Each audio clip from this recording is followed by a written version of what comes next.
Hello बच्चों, let us read the question. First question में बोला गया है a complex of ribosomes attached to a single strand of RNA is known as polysome, polymer, polypeptide और Okazaki fragment. बहुत tricky question है ये। इस क्वेश्चन में पूछा हुआ है कॉम्प्लेक्स ऑफ राइबोसोम, यानी जब बहुत सारे राइबोसोम एक सिंगल स्ट्रैंड ऑफ आरएनए से अटैच्ड होते तो इसको क्या बोला जाता है। तो यहाँ पे की कॉन्सेप्ट जो हम यूज करेंगे, की कॉन्सेप्ट, हम प्रोकैरियोटिक सेल के काफ़ी सारे कंपोनेंट्स को पढ़ेंगे। प्रोकैरियोटिक सेल के कंपोनेंट्स को पढ़ेंगे। तो यहाँ पे जो मोस्ट ऑफ द चीज़ें ऑप्शंस में लिखी हैं वो प्रोकैरियोटिक सेल के कंपोनेंट्स हैं। जैसे कि सबसे पहले बात करते हैं कॉम्प्लेक्स ऑफ राइबोसोम जो सिंगल स्ट्रैंड से अटैच होता है। प्रोकैरियोट्स में क्या होता है, प्रोकैरियोट्स में जो एमआरएनए बनता है, इस एमआरएनए के अंदर ना तो इंट्रॉन्स होते नहीं है, केवल एक्सॉन्स प्रेजेंट होते हैं। अब यही एक्सॉन्स को, इन्हीं एक्सॉन्स का ट्रांसलेशन होता है, यानी कि प्रोटीन का फॉर्मेशन होता है, इन्हीं का ट्रांसलेशन होता है एंड ट्रांसलेशन के थ्रू प्रोटीन बनाए जाते हैं।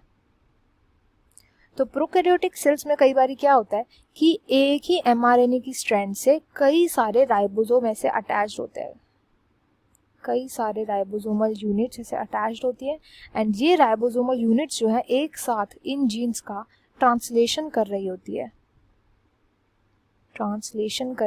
है, तो इस ट्रांसलेशन से क्या होता है कि जो प्रोटीन का फॉर्मेशन होता है वो कंपैरेटिवली जल्दी होता है अगर हम यूकैरियोटिक सेल्स के कंपैरिजन में देखें। यूकैरियोट्स में भी देखने को मिलता है बट बहुत कम सेल्स में, मोस्टली प्रोकैरियोटिक सेल में देखने को मिलता है।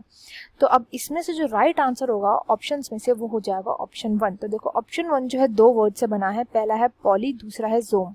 तो पॉली का मतलब होता है मल्टीपल, पॉली का मतलब है मल्टीपल एंड जोम का यहाँ पे मतलब है राइबोसोम से, यानी जब मल्टीपल राइबोसोम्स अटैच्ड होते हैं सिंगल एमआरएनए स्ट्रैंड से उसको बोला जाता है पॉलीसोम। नेक्स्ट ऑप्शन में लिखा गया है पॉलीमर। तो पॉलीमर्स क्या होते हैं? पॉलीमर कोई भी ऐसा सब्सटेंस होता है जो कि मल्टीपल सब यूनिट से जुड़ करके बना है, मल्टीपल यूनिट से बना है। जैसे हम एग्जांपल ले लेंगे सेल्यूलोज। सेल्यूलोज एक पॉलीमर है, किसका? ग्लूकोज का पॉलीमर है। जब ग्लूकोज की बहुत सारी यूनिट्स आपस में जुड़ती हैं तो जुड़ करके मल्टीपल यूनिट्स जुड़ करके बनाती है पॉलीमर सेल्यूलोज को। तो सेल्यूलोज हो जाएगा एक टाइप ऑफ पॉलीमर, बट इस क्वेश्चन का इनकरेक्ट आंसर होगा। नेक्स्ट में बोला गया पॉलीपेप्टाइड। तो पॉलीपेप्टाइड का मतलब क्या होता है? पॉलीपेप्टाइड होते हैं, प्रोटीन्स को ही बोला जाता है पॉलीपेप्टाइड, क्योंकि इनमें कई सारे पेप्टाइड बॉन्ड्स बने हुए होते हैं। देखो प्रोटीन किसके बने होते हैं? अमीनो एसिड्स के बने हुए होते हैं, अमीनो एसिड्स के बने हुए होते हैं प्रोटीन।